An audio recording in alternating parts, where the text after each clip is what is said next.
తెరచి ఆదికాండం 12వ అధ్యాయం ఆదికాండం 12వ అధ్యాయం 2వ వచన భాగాన్ని నేను చదువుతాను. నాతో పాటు మీరు ఈ మాటలు చెప్పండి. నేను చదువుతాను, నాతో పాటు మీరు ఈ మాటలు చెప్పండి. నిన్ను గొప్ప జనముగా చేసి నిన్ను ఆశీర్వదించి నీ నామమును గొప్ప చేయుదును. నీవు ఆశీర్వాదముగా నుందువు. ఈ వచన భాగంలో ఉన్న ప్రతి మాటను దేవుడు మన జీవితాలలో స్థిరపరచునుగాక. ఈ వచన భాగంలో దేవుడు అబ్రహామును గూర్చి చెప్తున్నటువంటి మాటలు ఒక్కొక్కటిగా మనం ఆలోచన చేస్తే, మొదటి మాట, నిన్ను గొప్ప జనముగా చేస్తాను, నిన్ను ఆశీర్వదిస్తాను, నీ నామమును గొప్ప చేస్తాను, నీవు ఆశీర్వాదముగా నుందువు. ఒక 4 మాటలు ఇక్కడ మనకు కనబడతా ఉన్నాయి. ఈ 4 మాటల్లో చివరి మాట ఈ రోజున మనం దేవుని సన్నిధానంలో ధ్యానం చేద్దాం. అబ్రహాముతో దేవుడు చెప్పినటువంటి మాట ఏంటంటే, నిన్ను గొప్ప జనముగా చేసి నిన్ను ఆశీర్వదిస్తాను, నీ నామమును, నీ పేరును కూడా నేను గొప్ప చేస్తాను. అంతేకాదండి, ఏమంటున్నాడంటే, నీవు ఆశీర్వాదముగా నుందువు. అబ్రహాము విషయంలో దేవుడు చెప్తున్న మాట ఇది. అబ్రహాము జీవితాన్ని మనం పరీక్షిస్తే, అబ్రహాము సంతానము విషయంలో కూడా దేవుడు ఈ మాటను స్పష్టంగా తెలియచేస్తూ ఉన్నాడు.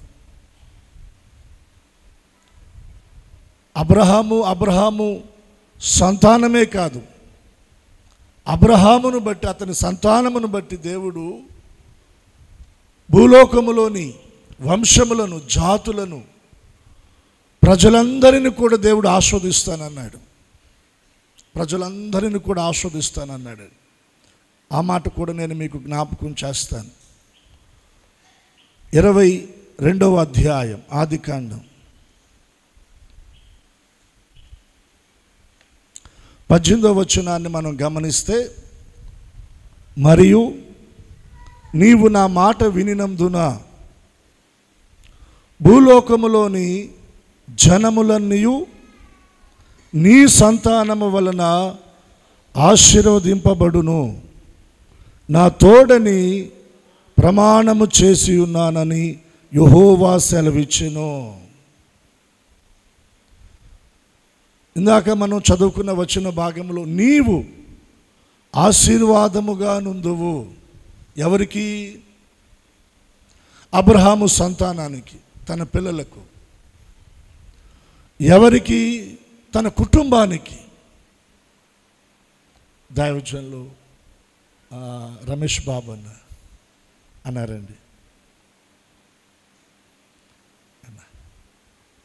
నేను డిస్ట్రిబ్యూట్ చేస్తానన్న. థ్యాంక్ యూ అన్న.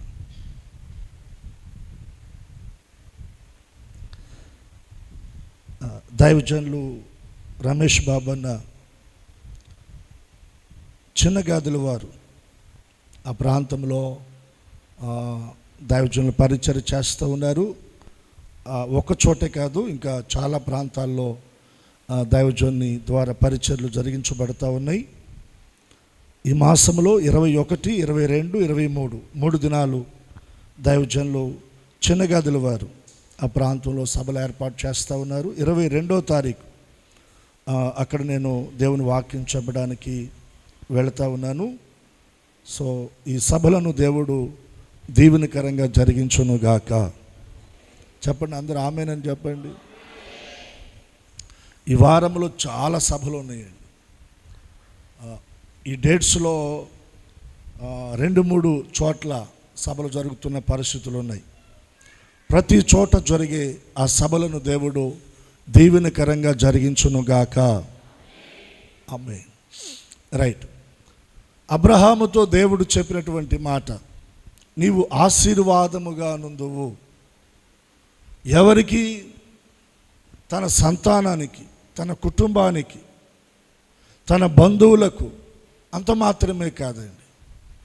ఇక్కడ 22వ అధ్యాయం 18వ వచనంలో మనం చూస్తూ ఉన్నాం, భూలోకములోని జనములన్నీ నీ సంతానము వలన ఆశీర్వదించబడును. భూలోకములోని జనములన్నీ, ప్రపంచ దేశాల్లో ఉన్న ప్రజలందరూ కూడా దేవుడు ఎవరిని బట్టి ఆశీర్వదిస్తానంటున్నాడంటే, అబ్రహామును బట్టి, అబ్రహాము సంతానమును బట్టి భూలోకములోని జనములన్నిటిని కూడా నేను ఆస్వాదిస్తానంటున్నాడు. ఇంచుమించుగా 750 కోట్ల మందికి పైగా ప్రపంచ జనాభా సంఖ్య ఇప్పుడు వినబడతా ఉంది. ఆదాము మొదలుకొని ఇప్పటి వరకు, లేదా అబ్రహాము కాలం మొదలుకొని ఇప్పటి వరకు ఇంకా ఎన్ని వందల కోట్ల మంది ప్రజలు ఈ భూమి మీదకి వచ్చి వెళ్ళిపోయి ఉంటారు. మన తరువాత వచ్చే జనములు, ప్రజలందరినీ కూడా ఎవరిని బట్టి దేవుడు ఆస్వాదిస్తానంటున్నాడంటే, అబ్రహామును బట్టి, అబ్రహాము సంతానమును బట్టి ఆస్వాదిస్తానంటున్నాడు. నిజంగా దేవుని ఆశీర్వాదం అది, దాన్ని మనం ఇంత అని మనం అంచనా వేసి చెప్పలేం. ఇంత అని మనం దానిని చెప్పలేం. అబ్రహామును ఆశీర్వదించిన దేవుడు, అబ్రహాము సంతానమును ఆస్వాదించిన దేవుడు, అబ్రహాము కుటుంబాన్ని ఆశీర్వదించిన దేవుడు, ఈ రోజున ఆయన మనల్ని కూడా, మన కుటుంబాలను కూడా ఆశీర్వదించాలని ఇష్టపడతా ఉన్నాడు. దేవునికి స్తోత్రం చెప్దామా? హల్లెలూయా. ఇక్కడ మనం గమనించాలండి, దేవుడు మనల్ని ఆస్వాదిస్తే ఆ ఆశీర్వాదం మనతోనే ఉండకూడదు, మన కుటుంబంతోనే అంటిపెట్టుకొని ఉండకూడదండి. అది విస్తరించాలి. ఏమవ్వాలి? అది ఆదికాండం 12వ అధ్యాయం 2వ వచనంలో ఉన్న మాట, నేను దాన్ని మరలా చదివాను. నిన్ను గొప్ప జనముగా చేస్తాను, నిన్ను ఆశీర్వదిస్తాను, నీ నామాన్ని గొప్ప చేస్తాను. అది ఆయనకు మాత్రమే వ్యక్తిగతానికి సంబంధించింది. కానీ చివరి మాట, నీవు ఆశీర్వాదముగా నుందువు అంటే నీవు ఒక్కడవే కాదు, నీ ద్వారా అనేకులు ఆశీర్వదించబడాలి. మనం అనేకులకు ఆశీర్వాదంగా ఉండాలి. అంటే నన్ను బట్టి దేవుడు ఇంకొకరిని ఆశీర్వదించాలి, నన్ను బట్టి దేవుడు ఇంకొక కుటుంబాన్ని ఆశీర్వదించాలి. అంతగా నేను ఆస్వాదించబడాలి. అయ్యా నేనే ఆస్వాదించబడాలి, నేనే ఆస్వాదించబడాలి, నేనే ఆస్వాదించబడాలి కాదు, మనం అనేకులకు ఆశీర్వాదముగా ఉండాలి. హల్లెలూయా చెప్దామా? హల్లెలూయా. దేవుడు అబ్రహామును పిలిచినప్పుడు అబ్రహాము సమస్తాన్ని విడిచిపెట్టి, తండ్రిని, బంధువులను, స్వదేశాన్ని విడిచిపెట్టి దేవుడు చెప్పిన ప్రదేశానికి అబ్రహాము బయలుదేరాడు. అబ్రహాము భార్య శారమ్మ బయలుదేరారు. వీరు బయలుదేరి ప్రయాణం ప్రారంభించగానే అబ్రహాము యొక్క రక్త సంబంధికుడైన లోతు కూడా అబ్రహాముతో ప్రయాణం సాగించాడు. దేవుని వాక్యం ఏం చెప్తుందో తెలుసా? లోతుకి దేవుని పిలుపు లేదు, లోతుకి దేవుని దర్శనం లేదు. లోతు దేవుని ఎరిగినవాడు కాదు. కానీ ఎవరిని వెంబడించాడు? అబ్రహామును వెంబడించాడు. అబ్రహామును వెంబడించుటను బట్టి అబ్రహామును ఆశీర్వదించిన దేవుడు అబ్రహామును వెంబడిస్తున్న లోతును కూడా దేవుడు ఆస్వాదించాడు. హల్లెలూయా. నీవు ఆశీర్వాదముగా నుందువు అంటే నీవొక్కడవే దీవించబడటం కాదు, నిన్ను వెంబడిస్తున్న వారు కూడా నిన్ను బట్టి వారు ఆస్వాదించబడాలి. లోతుకు దేవుని పిలుపు లేదు, దేవుని దర్శనం లేదు, దేవుని స్వరాన్ని విన్నవాడు కాదు, దేవుని ఎరిగినవాడు కాదండి. కానీ అబ్రహామును వెంబడించడం ద్వారా అబ్రహామును బట్టి లోతును దేవుడు ఆశీర్వదించాడు. ఈరోజున మనం ఒక ప్రార్థన చేసుకోవాలి. ప్రభా నన్ను ఆస్వాదించు, నన్ను ఆస్వాదించే కాదు, ప్రభా నన్ను బట్టి నా వారు కూడా ఆస్వాదించబడాలి, నా తోబుట్టువులు ఆస్వాదించబడాలి,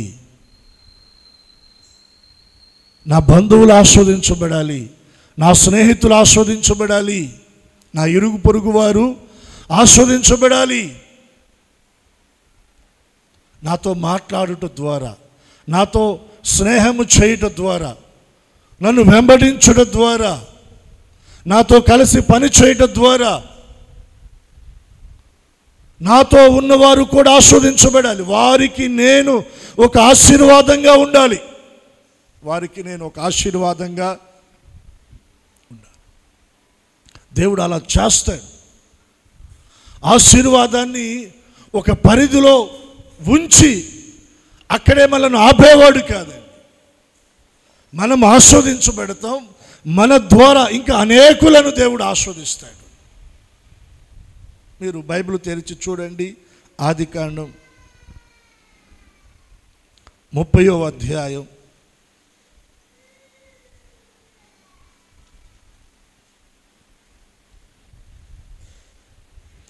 27వ వచన భాగం.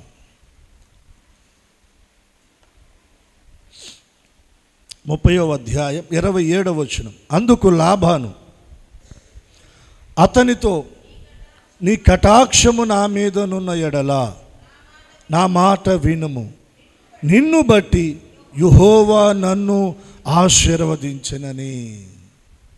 రెండు చేతులైతే బిగ్గరగా స్తోత్రం చెల్లిద్దామా?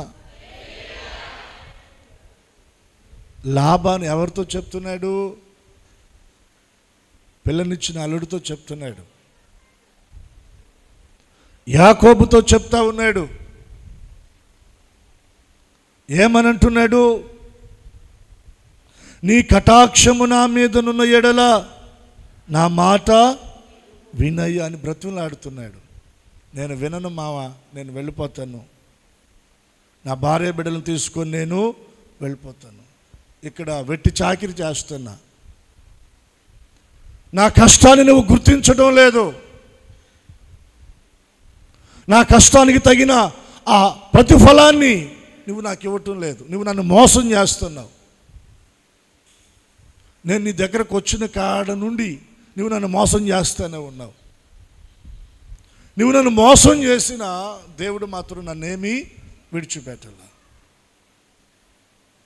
నేను వెళ్ళిపోతాను, నా తండ్రి ఇంటికి వెళ్ళిపోతాను, నా స్వదేశానికి వెళ్ళిపోతాను, నా భార్య బిడ్డలు తీసుకుని నేను వెళ్ళిపోతానని కొంచెం మొండి పట్టు కూర్చున్నాడు యాకోబు వాళ్ళ మామయ్య గారి దగ్గర.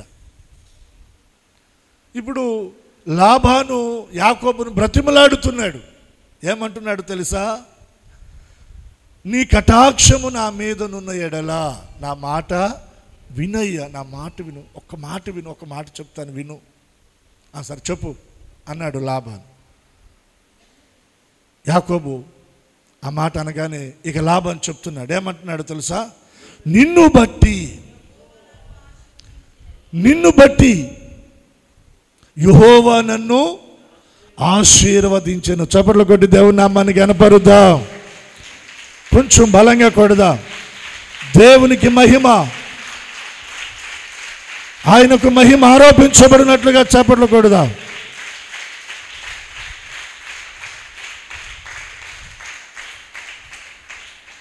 యాకోబు ఏమన్నా వెళ్ళేటప్పుడు మామగారి దగ్గరికి ఆస్తిపాస్తులతో వెళ్ళాడా? ఓ సందర్భంలో అంటాడు, ఇదిగో ఈ నది నేను చేతి కర్ర పట్టుకొని నేను దాటాను అంటాడు. యాకోబు లాబాను దగ్గరికి వెళ్ళేటప్పుడు యాకోబు దగ్గర ఒక 4 జతల బట్టలు, 4 వేలకు ఉంగరాలు, మెడలో గొలుసు వగైరా వగైరా బంగారంతో, డబ్బుతోటి, పొలాలతోటి లేదా పశువులతో వెళ్ళలా, ఒంటరిగా వెళ్ళాడండి, ఒట్టివాడుగా వెళ్ళాడు. తండ్రి ఇంటిని విడిచిపెట్టి అన్న చంపేస్తాడేమో అన్న భయముతో బిక్కుబిక్కుమంటా వెళ్ళాడు, బిక్కుబిక్కుమంటా వెళ్ళాడండి. ఏదో బతుకు తెరువుకి వెళ్ళినట్టుగా వెళ్ళాడు ఒక రకంగా చెప్పాలంటే. యాకోబు లాబాను దగ్గరికి మేనలుడు కదా అని చేరదీశాడు, దగ్గర పెట్టుకున్నాడు, ఏదో పని చేయించుకుంటా ఉన్నాడు. చివరికి పిల్లనిచ్చాడు, పెళ్లి చేశాడు, మరలా పిల్లనిచ్చాడు, ఇద్దరినిచ్చి చేశాడు. ఎవరి దగ్గరకు వచ్చారు బతుకు తెరువుకి? యాకోబు లాబాను దగ్గరకు వచ్చాడు. లాబాను యాకోబు దగ్గరికి రాలా. కానీ ఇప్పుడు లాబాను ఏమంటున్నాడు? నిన్ను బట్టి యెహోవా నన్ను, నీవు వచ్చావే నా దగ్గరికి, ఆ రోజు నుండి నేను గమనిస్తున్నాను నా ఇంటి పరిస్థితులు మారిపోయినాయి. హల్లెలూయా. ఆర్థిక స్థితిగతులు మారిపోయినాయి, నా పిల్లల స్థితిగతులు మారిపోయినాయి. దేవుడు నన్ను, నా పిల్లలను, నా ఇంటిని ఆశీర్వదించడం మొదలుపెట్టాడు. ఇది నేను ఎలా తెలుసుకున్నానో తెలుసా? నేను శకునం చూశాను. ఇంత ఆశీర్వాదం నాకు ఎలా వచ్చింది అని నేను శకునం చూశాను. ఆ శకునం ద్వారా నాకు అర్థమయ్యింది. హల్లెలూయా. లాబాను అన్యుడు, అతని పద్ధతిలో కూడా తెలుసుకుంటే ఈ ఆశీర్వాదం ఎలా వచ్చిందని అతనికి తెలియచేయబడిన సమాచారం ఏంటంటే, ఈ ఆశీర్వాదం నీ చేతుల కష్టార్జితాన్ని బట్టి వచ్చింది కాదు, నీ కష్టాన్ని బట్టి వచ్చింది కాదు, ఇది నీ సామర్థ్యాన్ని బట్టి వచ్చింది కాదు, ఇది నీ తెలివితేటలను బట్టి వచ్చింది కాదు, ఇది ఇదిగో నీ ఇంట ఉన్నాడే యాకోబును బట్టి, యాకోబు దేవుడు నీ ఇంటిని ఆశీర్వదించాడు. ఇప్పుడు యాకోబు లాబానికి ఎలా ఉన్నాడు చెప్పండి? ఆశీర్వాదముగా ఉన్నాడు. 2 చేతులెత్తి స్తోత్రం చెప్పండి. అర్థమైందా? యాకోబు లాబానికి ఎలా ఉన్నాడు? ఆశీర్వాదంగా ఉన్నాడు. ఇప్పుడు యాకోబు ఇంట నుండి బయటికి వెళ్ళిపోతే ఈ ఆశీర్వాదం ఆగిపోద్ది, ఈ ఆశీర్వాదం మళ్ళా యాకోబుతో బయటికి వెళ్ళిపోద్ది అన్న భయముతో యాకోబును లాబాను కట్టడి చేస్తున్నాడు. నువ్వు వెళ్ళటానికి వీలు లేదు, నీకేం కావాలో చెప్పు, అది నేను ఇస్తా, నీ కష్టానికి తగిన ప్రతిఫలాన్ని నేను ఇస్తానయ్యా, నువ్వు మాత్రం నా ఇల్లు విడిచిపెట్టి వెళ్ళొద్దు. అబ్రహాముతో దేవుడు చెప్పిన మాట ఏంటి? నీవు ఆశీర్వాదముగా నుందువు. అబ్రహాము కుమారుడు ఇస్సాకు కుమారుడు యాకోబు. అబ్రహాము ఆశీర్వాదముగా ఉన్నాడు, ఇస్సాకు ఆశీర్వాదముగా ఉన్నాడు, యాకోబు కూడా ఆశీర్వాదముగా ఉన్నాడు. మనల్ని బట్టి దేవుడు అనేకులను ఆశీర్వదించినట్లుగా మనం ఆశీర్వాదముగా మనం ఉండాలండి. మనం ఆశీర్వాదముగా ఉండాలి. యాకోబు లాబానుకు ఎలా ఆశీర్వాదంగా ఉండగలిగాడు? చూడండి, నేను కొన్ని మాటలు మీకు జ్ఞాపకం చేస్తాను. 28వ అధ్యాయం 16వ వచనం. యాకోబు నిద్ర తెలిసి నిశ్చయముగా యెహోవా ఈ స్థలమందున్నాడు, అది నాకు తెలియకపోయిననుకొని భయపడి, ఈ స్థలము ఎంత భయంకరము, ఇది దేవుని మందిరమే కానీ వేరొకటి కాదు, పరలోకపు గవిని ఇదే అనుకొనెను. తండ్రి ఇంట నుండి యాకోబు బయలుదేరి లాబానింటికి వెళుతున్నప్పుడు ఓ ప్రాంతానికి వచ్చాడు. అక్కడ ప్రొద్దుకుంగింది, చీకటి పడిపోయింది. ఇక ప్రయాణం ముందుకు కొనసాగింపలేక ఆ రాత్రి అక్కడే ఒక రాయి తలగడ చేసుకొని పడుకున్నాడంట. పడుకోగానే నిద్ర పట్టింది. ఆ నిద్రలో అతడు ఒక దర్శనాన్ని లేదా ఒక కలను చూస్తూ ఉన్నాడు. తాను పడుకున్న ఆ స్థలము నుండి ఒక నిచ్చెన ఆకాశమునకు వేయబడిందంట. వేయబడిన ఆ నిచ్చెన మీద దేవదూతలు ఎక్కుతున్నారు, దిగుతున్నారు, దేవదూతలు ఎక్కుతున్నారు, దిగుతున్నారు. ఈ కళ చూడగానే అతడు ఉలిక్కిపడి నిద్ర లేచాడు. అప్పుడు అనుకున్నాడు, ఇది కళ లేకపోతే ఇది దర్శనమా అని. మేలుకున్న తర్వాత అతడు ఏమని చెప్తున్నాడు? నిశ్చయముగా యెహోవా ఈ స్థలమందున్నాడు. ఎక్కడున్నాడంట? నిశ్చయముగా యెహోవా ఈ స్థలమందున్నాడు. అంటే తాను పడుకున్న చోట ఎవరున్నారు?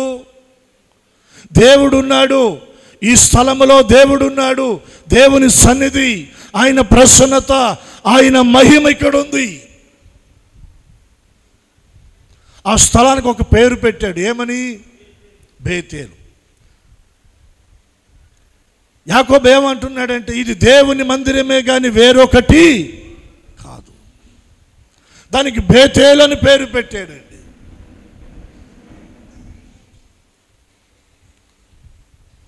దేవుని మందిరం, దేవుడు నిలిచి ఉండే స్థలం ఇది.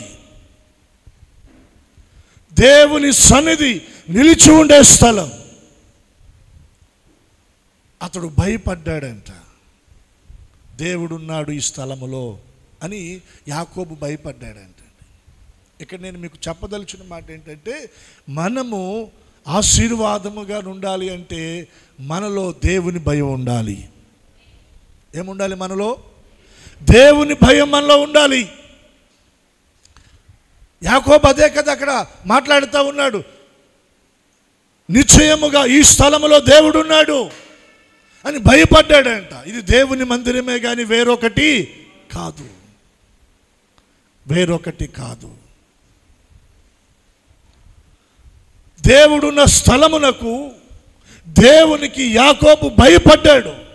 దేవుని భయం యాకోబులో ఉంది.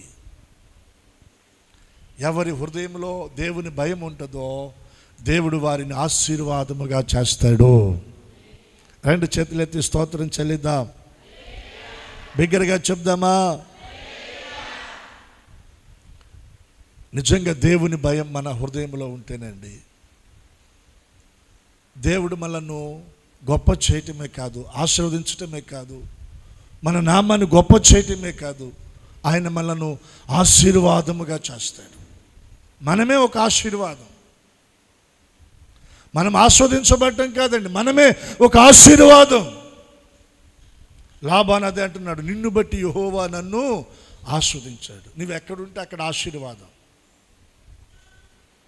స్తోత్రం చెల్లిద్దాం. నువ్వు పొలంలో ఉంటే పొలం ఆశీర్వాదం, వ్యాపారంలో ఉంటే వ్యాపారం ఆశీర్వాదం, ఉద్యోగంలో ఉంటే ఉద్యోగం ఆశీర్వాదం, పరిచర్యలో ఉంటే పరిచర్యలో ఆశీర్వాదం. నీవే ఒక ఆశీర్వాదం. నిన్ను బట్టి దేవుడు నన్ను ఆస్వాదించాడయ్యా. యాకోబును బట్టి లాబాను దేవుడు ఆస్వాదించాడు. యాకోబు ఒక ఆశీర్వాదంగా ఉన్నాడు.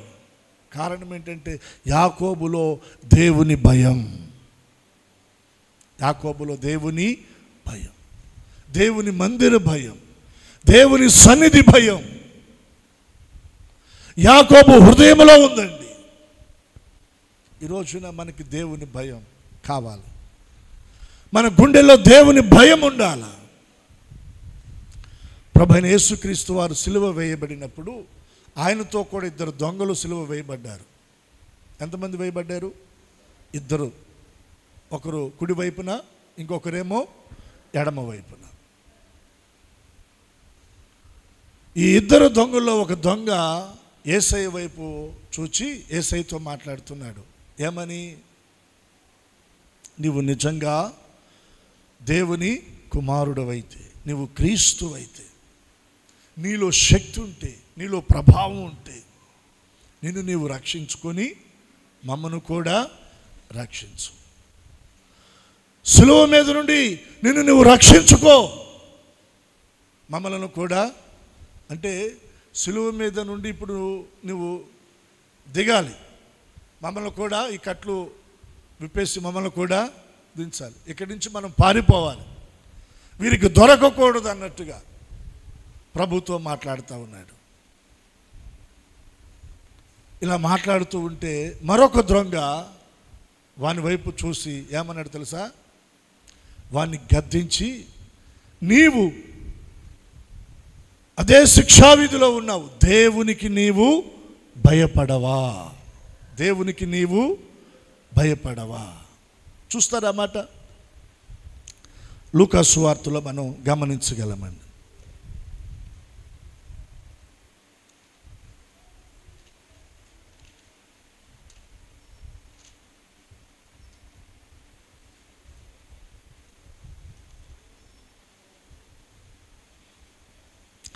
ఇరవై 23వ అధ్యాయం 39, 40, 41. ఉరేలాడవేయబడిన ఆ నేరస్తుల్లో ఒకడు ఆయన్ను దూషించుచు, నీవు క్రీస్తువు కదా, నిన్ను నీవు రక్షించుకొని మమ్మను కూడా రక్షించమని చెప్పాను. అయితే రెండవ వాడు వాడిని గద్దించి, నీవు అదే శిక్షా విధిలో ఉన్నావు కనుక దేవునికి భయపడవా? దేవునికి అంటే ఆ మొదటి వానిలో ఏమి లేదు, దేవుని భయం లేదు. ఇష్టం వచ్చినట్టు మాట్లాడుతూ ఉన్నాడండి. శిక్షను అనుభవిస్తున్నాడు, బాధను అనుభవిస్తున్నాడు, గాయాల పాలయ్యాడు, అయినా మారు మనసు లేదు. ఏం మనసు లేదు? తన మనసును మార్చుకున్నది, బుద్ధి తెచ్చుకున్నది లేదండి. నువ్వు క్రీస్తువు కదా, నిన్ను నువ్వు రక్షించుకో, మమ్మను కూడా రక్షించు, అందరం కలిసి పారిపోదాం, మళ్ళా అందరం కలిసి దొంగతనాలు చేద్దాం, మళ్ళీ అందరం కలిసి దోపిడీలు చేద్దాం, దౌర్జన్యాలు చేద్దాం, దుర్మార్గ పనులు చేద్దాం. అవి చేస్తేనే కదా ఇక్కడ దాకా వచ్చాడు మనోడు. ఇక్కడ దాకా వచ్చి శిక్ష అనుభవిస్తున్నా కూడా ఇంకా బుద్ధి రాలేదు, ఇంకా మారు మనస్సు రాలేదు. చూడండి, కొందరు జీవితాలలో ఎన్ని దెబ్బలు తగిలినా కూడా వాళ్ళు మనసు మార్చుకోరు. వారి హృదయాలు ఇంకా అలాగే పాషాణంగా కఠినంగా చేసుకొని ఇంకా అదే పాపంలో నిలిచుంటారండి. తండ్రికి దూరమైన చిన్న కుమారుడి జీవితంలో కరువు రాగానే అతనికి ఏమొచ్చింది చెప్పాలి? ఏమొచ్చింది అంటే కరువు అతనికి బుద్ధిని తీసుకొచ్చింది. కొన్ని పనిష్మెంట్స్, కొన్ని దెబ్బలు, కొన్ని ఇబ్బందులు ద్వారా మనకేం రావాలంటే మారు మనసు రావాలి. ఇంకా అలాగే మనం మొండిగా వెళ్ళకూడదు. కరువులో తండ్రి ఇల్లు గుర్తుకొచ్చింది, తండ్రి ఇంట్లో ఉన్న సమృద్ధి గుర్తుకొచ్చింది, తండ్రి ఇంట్లో ఉన్న సంతోషం గుర్తుకొచ్చింది. గుర్తుకొస్తే నా కరం ఇంతే అనుకున్నాడా? అనుకోలే. లేచి తండ్రి ఇంటికి అడుగులు వేశాడు. హల్లెలూయా. ఇప్పుడు శిక్ష అనుభవిస్తూ కూడా మారు మనసు లేదు, మారు మనసు లేని మాటలు మాట్లాడుతూ ఉన్నాడు. రెండో వాడు వాడిని గద్దించాడు. శిక్ష అనుభవిస్తూ కూడా దేవునికి నీవు భయపడవా అంటే ఇప్పుడు రెండో వానిలో ఏముంది? భయం. దేవుని భయం అతని గుండెల నిండా ఉందండి. ఆ భయము కలిగిన వాడై యేసయ్యతో మాట్లాడుతూ ఉన్నాడు. ఏమని మాట్లాడుతున్నాడు? మనకైతే ఇది న్యాయమే, మనము చేసిన దానికి తగిన ఫలము పొందుచున్నాము, కానీ ఈయన ఏ తప్పిదమును చేయలేదని చెప్పి ఆయనను చూచి, యేసు, నీవు నీ రాజ్యంలోనికి వచ్చినప్పుడు నన్ను జ్ఞాపకము చేసుకొనమనెను. అందుకు ఆయన వానితో, నేడు నీవు నాతో కూడా పరదేశులో ఉందువని నిశ్చయముగా నీతో చెప్పుచున్నాను నేను. చప్పట్లు కొట్టేసే నామాన్ని గణపరుద్దాం. దేవుని భయము కలిగి మాట్లాడిన రెండవ దొంగ దేవుని ద్వారా కనికరించబడి పాతాళమును తప్పించుకున్నాడు, నరకమును తప్పించుకున్నాడు, యేసయ్యతో కూడా పరదేశంలోనికి వెళ్ళిపోయాడు. దేవుని భయం ఆ వ్యక్తిని ఏం చేసిందంటే రక్షించింది, రక్షణలోనికి నడిపించింది. రక్షణకు మించిన ఆశీర్వాదం ఈ భూమి మీద మరొకటి లేదండి. ధనధాన్యాలు, ఆస్తిపాస్తులు ఇవన్నీ కూడా భూ సంబంధమైనవి. మనం చనిపోయిన తర్వాత ఇవేవి కూడా మనతో రావు. వస్తాయా? రావు.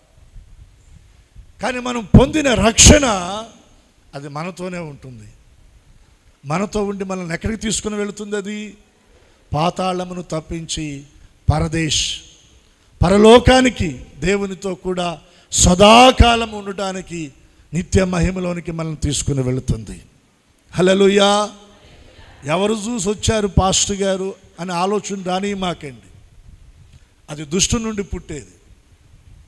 భూమి మీద మనం చూడనివి, మన కంటికి కనబడనివి ఎన్నున్నాయో లెక్కే లేదండి. తెలుసా మీకు ఆ సంగతి? దృశ్యమైనవి 100లో 10%. మన కంటికి కనబడుతున్న సృష్టి 10% అయితే కంటికి కనబడని సృష్టి 90% ఉంది.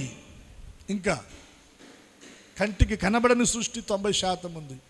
వాటిలో ఉదాహరణకి గాలి మనకు కనబడుతుందా? లేదు అనడానికి ఉందా? అలాగే పాతాళము ఉంది, పరదేశం ఉంది, నరకము ఉంది, పరలోకం కూడా ఉంది. దేవుని భయాన్ని కలిగిన ఆ దొంగ రక్షించబడిన వాడై నరకమును తప్పించుకొని పరలోకానికి చేర్చబడ్డాడు. యాకోబు భయపడుతున్నాడు. ఎందుకు భయపడుతున్నాడంటే ఈ స్థలములో దేవుడు ఉన్నాడు, దేవుని సన్నిధి ఉంది అని దేవుడు నిలిచి ఉన్న స్థలానికి భయపడుతున్నాడండి. అందుకనే యాకోబును దేవుడు ఒక ఆశీర్వాదముగా చేసేసాడు. మీరు చూడండి, అక్కడే ఇంకా కొన్ని మాటలు నేను మీకు జ్ఞాపకం చేస్తాను. ఆదికాండం 28వ అధ్యాయం, ఇందాక మనం చదువుకున్నటువంటి ఆ వచన భాగాలు.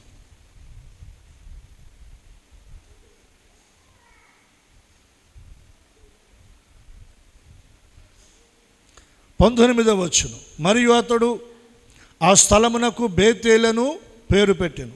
అయితే మొదట ఆ ఊరి పేరు లూజు. అప్పుడు యాకోబు, నేను తిరిగి నా తండ్రి ఇంటికి క్షేమముగా వచ్చినట్లు దేవుడు నాకు తోడైయుండి నేను వెళ్ళుచున్న ఈ మార్గములో నన్ను కాపాడి తినుటకు ఆహారమును, ధరించుటకు వస్త్రములను నాకు దయచేసిన ఎడల యెహోవా నాకు దేవుడయుండును. యెహోవా నాకు దేవుడయుండును. రెండవది, తన ప్రయాణంలో తను వెళుతున్న మార్గములో దేవుని తోడు కోరుకుంటూ ఉన్నాడు. దేవుని తోడు కోరుకుంటున్నాడు. ఏమంటున్నాడు? నా తండ్రి ఇంటికి క్షేమముగా వచ్చునట్లు దేవుడు నాకు తోడయుండి ప్రార్థన చేసుకుంటున్నాడు. అక్కడ, అయ్యా నేను వెళుచున్న ఈ మార్గంలో నీవు నాకు తోడై ఉండు. తినడానికి ఆహారము, ధరించడానికి వస్త్రాలు, నా ప్రయాణంలో క్షేమాన్ని నాకు కలగచ్చేయి. ఇవి నాకు కలగాలి అంటే నీ తోడు నాకు కావాలి. దేవుని సన్నిధిలో మనం దేవుని తోడు మనం కోరుకొని ప్రార్థన చేసుకోవాలి. హల్లెలూయా. ఉదయకాలం మన పనుల మీద మనం బయటికి వెళుతున్నాం, మనం ప్రార్థన చేసుకొని దేవుని తోడు మనం కోరుకోవాలి.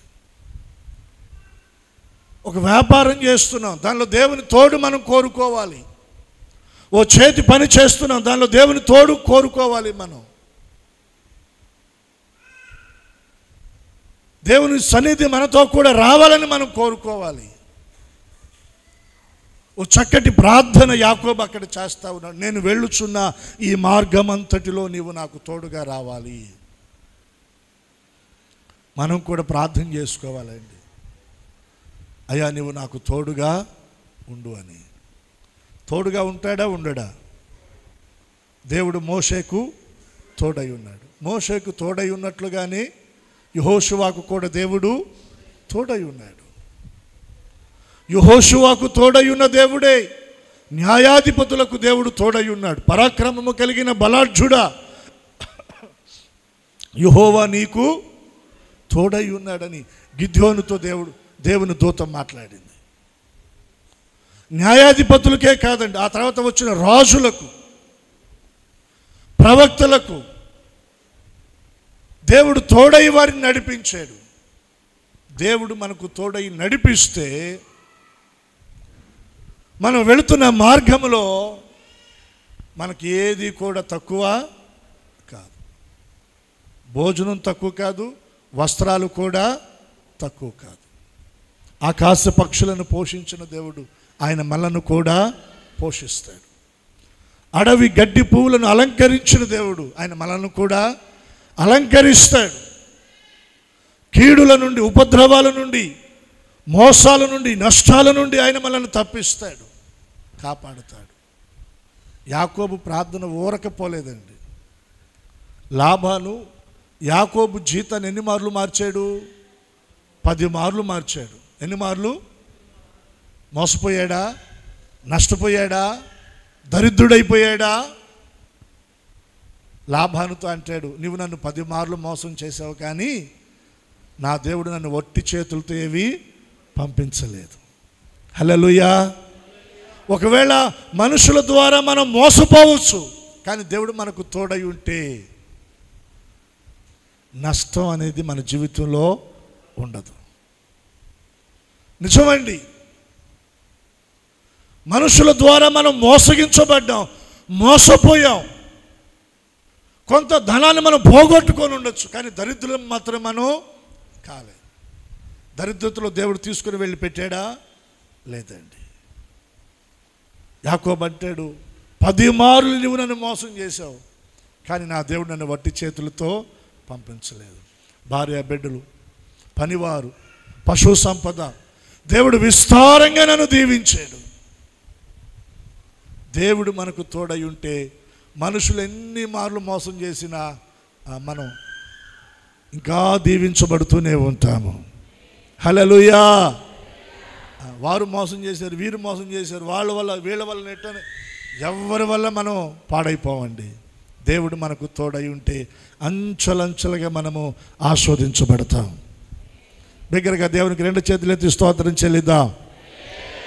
చెప్దామా? హల్లెలూయా. మన ప్రయాణంలో, మన మార్గంలో, మన పనులలో దేవుని తోడు మనం కోరుకోవాలి. మనుషుల తోడు కాదండి, దేవుని తోడు. దేవుని తోడు మనకుంటే ఆయన మనల్ని గమ్యానికి చేరుస్తాడు. మూడవదిగా అక్కడ యాకోబు ఏం చేశాడంటే 22వ వచనం, మరియు స్తంభముగా నేను నిలిపిన ఈ రాయి దేవుని మందిరమగును, మరియు నీవు నాకిచ్చు యావత్తులో 10వ వంతు నిశ్చయముగా నీకు చెల్లింతునని మొక్కుకొనేను. మూడవదిగా యాకోబు దేవుని దగ్గర మొక్కుబడి చేసుకున్నాడండి. ఏమని మొక్కుబడి చేసుకున్నాడు? నేను వెళుతున్న ఈ మార్గంలో నీవు నాకు తోడై, తినడానికి ఆహారం ఇచ్చి, ధరించడానికి వస్త్రాలు ఇచ్చి, నేను మరలా తిరిగి నా తండ్రి ఇంటికి క్షేమముగా వచ్చినట్లుగా నీవు నన్ను ఆశీర్వదిస్తే, నీవు నాకు ఇచ్చిన దాని యావత్తులో నేను మరలా నీకు తిరిగి ఏమిస్తాను? 10వ వంతును నేను చెల్లిస్తాను. నేను నిలిపిన ఈ రాయి, నేను నూనె పోసి నిలిపిన ఈ రాయి దేవుని మందిరం అగును. ఏమవుతుందంట? దేవుని మందిరము అగును. దేవుడు తనను దర్శించిన స్థలాన్ని, దేవుడు తనను దర్శించిన ఆ ప్రాంతాన్ని, దేవుడు తనను దర్శించిన సంఘాన్ని యాకోబు మర్చిపోను అని దేవుని దగ్గర ఒక మొక్కుబడి చేసుకుంటా ఉన్నాడండి. మొక్కుబడి చేసుకుంటా ఉన్నాడు. యెషయా గ్రంథంలో రాయబడినటువంటి ఒక మాట జ్ఞాపకం చేస్తా ఉన్నాను. దేవుడు ఏమన్నాడు తెలుసా? నువ్వు ఏ బండ నుండి చెక్కబడితివో,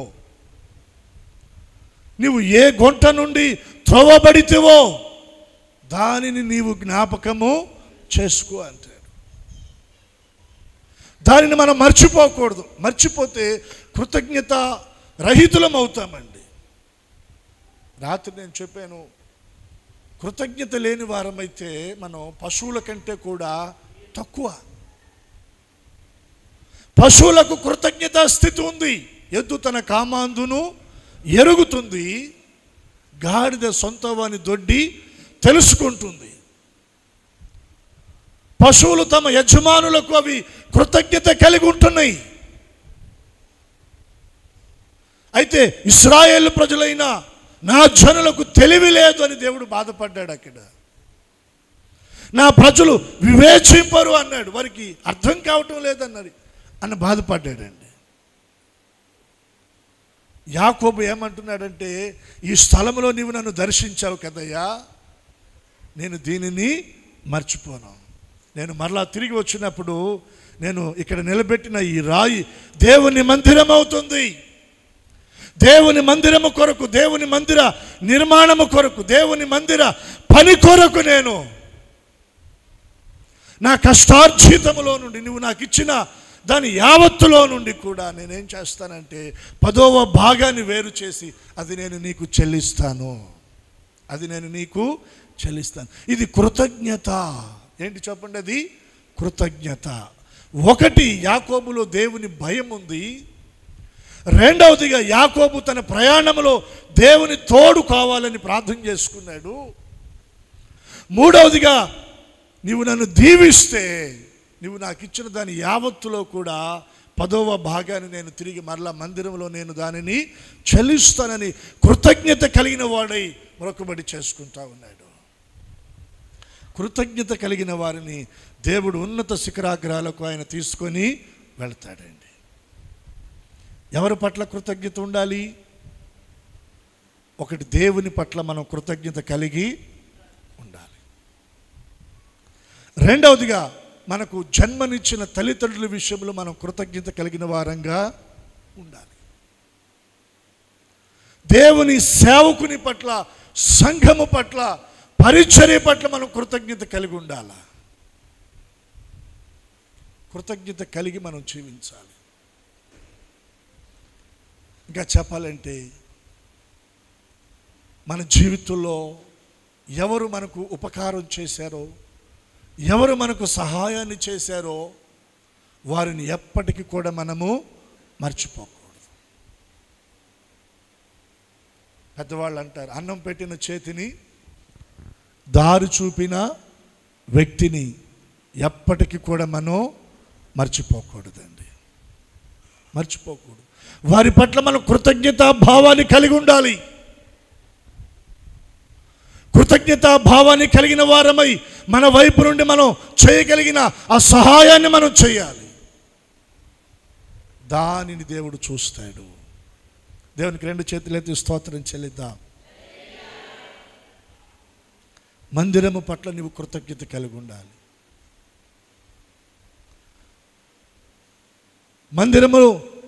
మందిరములో జరుగుతున్న పరిచర్య పట్ల నువ్వు కృతజ్ఞత కలిగి ఉండాలి.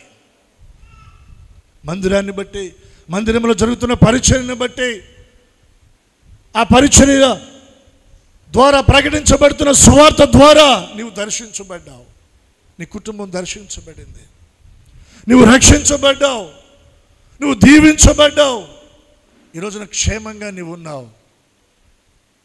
నీ కొరకు మందిరంలో ధూపము వేయబడతా ఉంది. దేవుని పిల్లలు అక్కడ ప్రార్థన చేస్తూ ఉన్నారు. దేవుని సేవకులు నీ క్షేమాన్ని కోరుతూ ఉన్నారు. దానిని బట్టి దేవుడు నిన్ను ఆస్వాదిస్తున్నాడు. మందిరము పట్ల కృతజ్ఞత, మందిరంలో జరుగుతున్న పరిచర్య పట్ల కృతజ్ఞత, సేవకుని పట్ల కృతజ్ఞత కలిగి మనం ఉండాలి. దేవునికి మనం కృతజ్ఞత కలిగి జీవించాలి. 2 చేతులెత్తి స్తోత్రం చెప్పండి. కృతజ్ఞత అనేది అది చాలా విధాలుగా ఉంటుందండి. 10 మంది కుష్ఠరోగులు ప్రభు దగ్గరకు వచ్చి అడిగారు, అయ్యా మమ్మలను శుద్ధులుగా చేయాలి. ప్రభు అన్నాడు, మీరు వెళ్ళి మీ దేహాలు యాజకునికి కనపరచండి అని. వారు వెళ్ళారు. వెళుతున్న మార్గంలో 10 మంది బాగయ్యారు, 10 మంది శుద్ధులయ్యారు. కానీ ఒక్కడు మాత్రం ఏం చేశాడు? తనకు స్వస్థత కలిగినట్లుగా బిగ్గరగా ఎలుగెత్తి దేవుణ్ణి ఏం చేశాడు? మహిమపరిచాడు. అంటే మన నోటి మాట ద్వారా, కృతజ్ఞత స్తుతి ద్వారా దేవుణ్ణి మనం మహిమపరచాలి కృతజ్ఞతతో. రెండవదిగా ఏం చేశాడు? అతడు మరలా తిరిగి వెనకకు వచ్చాడు. ఎవరి దగ్గరికి? యేసయ్య దగ్గరికి. 9 మంది వచ్చారా? 9 మంది రాలా. ఒక వ్యక్తే వచ్చాడు. వచ్చి ఏం చేశాడు? ఆయన దగ్గర సాగిలపడి ఆయనకు కృతజ్ఞతాస్తుతులను చెల్లించాడు. మనం తిరిగి మరలా ఆయన దగ్గరికి రావాలి. కృతజ్ఞత మన మాటల్లో ఉండాలి, మన ప్రవర్తనలో ఉండాలి, మనం అర్పించే అర్పణలో కూడా కృతజ్ఞత అనేది కనపడాలి. హేబేలు అర్పణ దేవుడు లక్ష్య పెట్టాడు, కయ్యూను అర్పణ దేవుడు లక్ష్య పెట్టలేదండి. ఈ రెండింటి మధ్యన ఉన్న ఆ వ్యత్యాసం ఏంటో తెలుసా? హేబేలు అర్పించిన అర్పణ కృతజ్ఞతతో కూడినది, కయ్యూను అర్పించిన అర్పణ కృతజ్ఞత అనేది లేదండి. ఇది ఎలా చెప్పగలరు పాస్టర్ గారు అని మీరు అనొచ్చు. హెబ్రీ పత్రిక 11వ అధ్యాయాన్ని మీరు చదవండి. అక్కడ వ్రాయబడిందండి, తన మందలో నుండి హేబేలంట శ్రేష్టమైన దానిని తీసుకొని వచ్చాడంట. తన మందలో నుండి శ్రేష్టమైన దాని అంటే గ్రేడ్ చేశాడు. ఏదో అందుబాటులో ఉంది కదని ఒకటి తీసుకొని రాలా, తీసుకొచ్చాడా? గుడ్డిదానో తీసుకురాలా.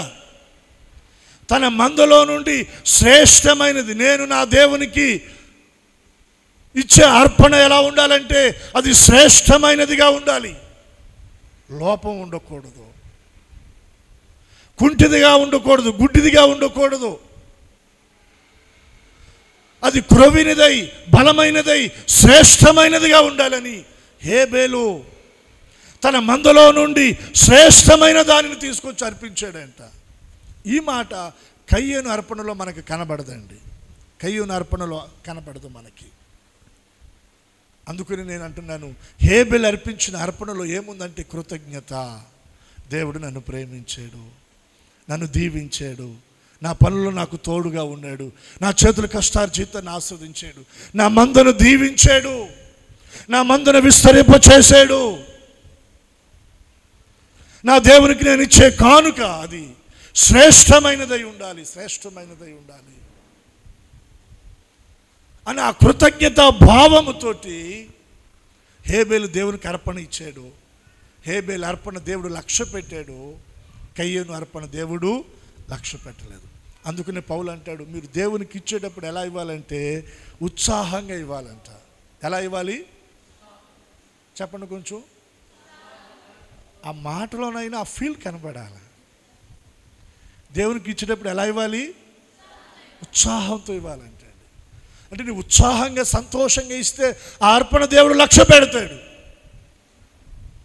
పిసినితనముతో సనుగుతూ అబ్బా ఇవ్వాలారా దేవుడా అన్నట్టుగా ఇస్తే ఆ అర్పణ దేవుడు లక్ష్య పెట్టాడండి. అది కృతజ్ఞతతో ఇచ్చేది కాదు. నువ్వేదో ఇవ్వాలని బలవంతంగా ఇస్తుంది. నువ్వు బలవంతంగా ఇచ్చేది దేవునికి అక్కర్లా. దాన్ని బట్టి దేవుడు సంతోషించలేడండి. నీవు ఇచ్చేది ఎలా ఉండాలంటే కృతజ్ఞతతోటి ఇవ్వాలి. నా దేవుడు నన్ను దీవించాడు, నా దేవుడు నన్ను కాపాడాడు, నా దేవుడు నన్ను ఆశీర్వదించాడు. నన్ను కాపాడి నన్ను ఆస్వాదించిన, నా పనులలో నాకు పని చేసుకోవడానికి సామర్థ్యాన్ని ఇచ్చిన నా దేవునికి ఇచ్చే అర్పణ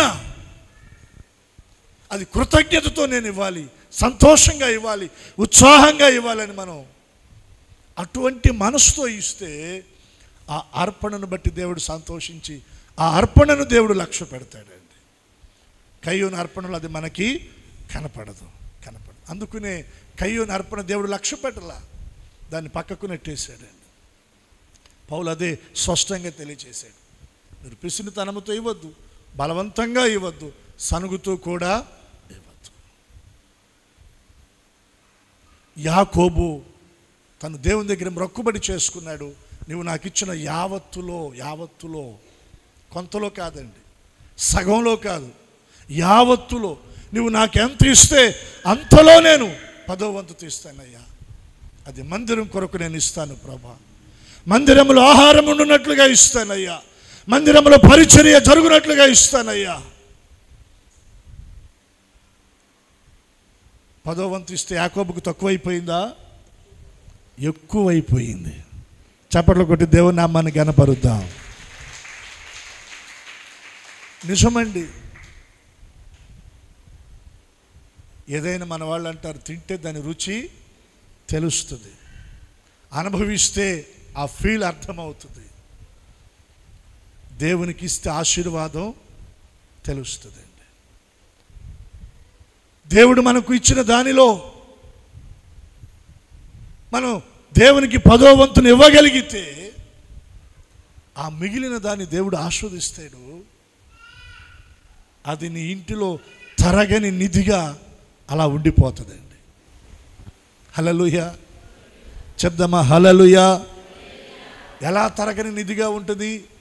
సారేపతి విధవరాలు తొట్టిలో పట్టెడి పిండే బుడ్డిలో కొంచెం నూనె, కానీ దైవజనునికి ఆ పట్టెడి పిండిలో నుండే కొంత రొట్టెను చేసి పెట్టింది. ఆ పట్టెడి పిండి అయిపోయిందా, ఆ బుడ్డిలో ఉన్న నూనె అయిపోయిందంటే కరువు దినాలన్నీ కూడా ఆమె పోషించబడింది. దేవుడు ఆస్వాదిస్తే అలా ఉంటుందండి. దేవుడు యాకోబును ఆస్వాదించాడు. లాబాను, మావా నువ్వు నన్ను 10 మార్లు మోసం చేసావు, కానీ దేవుడు నన్ను వట్టి చేతులతో పంపలా. దేవుడు నన్ను ఆస్వాదించాడు. లాబాను చేతులెత్తి జోడించి చెప్తున్నాడు, నీ కటాక్షము నా మీదనున్న ఎడలా నా మాట వినయ్యా. నేను వినను. గడ్డం పట్టుకొని ఉంటాడు. లేదు నాయన వినయ్యా, నా మాట విని, ఒక్కసారికి వినయ్యా అని బ్రతులాడు ఉంటాడు. చెప్పు ఏంటంటే, నేను తెలుసుకున్నాను, నిన్ను బట్టే యెహోవా నన్ను ఆస్వాదించాడు. యాకోబు ఎలా మారిపోయాడు? ఆశీర్వాదంగా మారిపోయాడు. యాకోబు ఆశీర్వదించబడటం కాదండి, యాకోబే ఆశీర్వాదంగా మారిపోయాడు. నేనంటాను, ఈ ఆరాధనలో నీవు ఆస్వాదించబడటం కాదు, నీవే ఒక ఆశీర్వాదంగా మారిపోవాలి. కొంతమందికి చలనం లేదు, ఇంక మన జీవితాలు అక్కడే ఉంటాయండి, అక్కడే ఉంటాయి.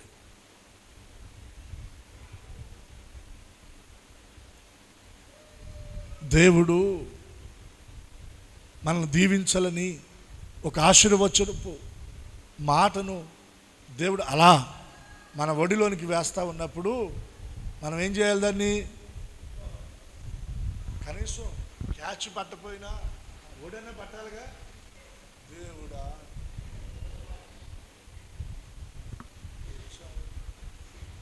తప్పదు కాబట్టి ఆదివారం వచ్చాం అన్నట్టు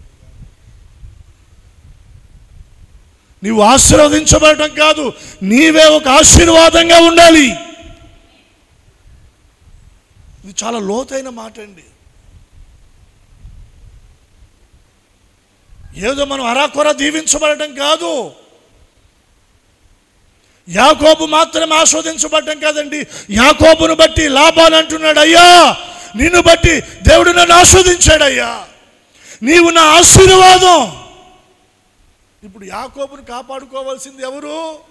లాబానే. లాబాను ఆశీర్వాదం ఎక్కడుంది? యాకోబులో ఉంది. నీవు ఒక ఆశీర్వాదంగా ఉండాలి, నేను ఒక ఆశీర్వాదంగా ఉండాలి అంటే దేవుని భయం మన గుండెల్లో ఉండాలి, దేవుని తోడు మనతో ఉండాలి. దేవుడు మనకిచ్చిన దానిలో యావత్తులో దేవునికి కృతజ్ఞత కలిగి మనం తిరిగి మరలా దేవునికి కానుక ఇవ్వాలి. ఇవి చేయగలిగితే ఆశీర్వదించబడటం కాదు, ఆశీర్వాదంగా మారిపోతాం. అర్థమైన వారికి అర్థమయ్యింది. అట్టి వారిని దేవుడు దీవించునుగాక, ఆశీర్వాదంగా దేవుడు మనల్ని చేయునుగాక. ప్రార్థన చేసుకుందాం. తలలు వంచండి.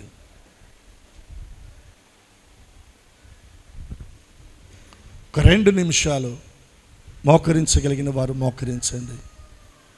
చేతులు ఆకాశము తట్టెత్తి, ఆశీర్వదించయ్యా కాదు, నేను ఒక ఆశీర్వాదంగా ఉండాలి.